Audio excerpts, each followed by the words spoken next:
Hello, welcome to my channel Solutions for MSO. Here you will get to learn how to create a Power BI dashboard with data from Excel and various other sources, and to get deeper insights from the data by creating various visuals, and to get deeper insights into a data with the help of Power BI features like Power Query, DAX measures, and etc.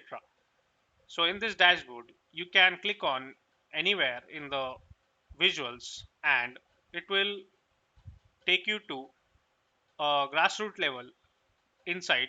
For example, in this, we can see with a click of a mouse button,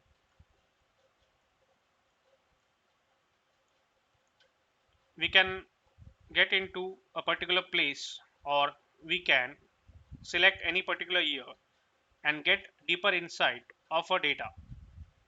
So in this way, we can learn how to create a dashboard, interactive dashboard from Excel, from SAP, from ERPs, and from websites and etc. For more tutorials on Power BI and other Microsoft Office tools, subscribe to the channel Solutions for MSO. Thank you.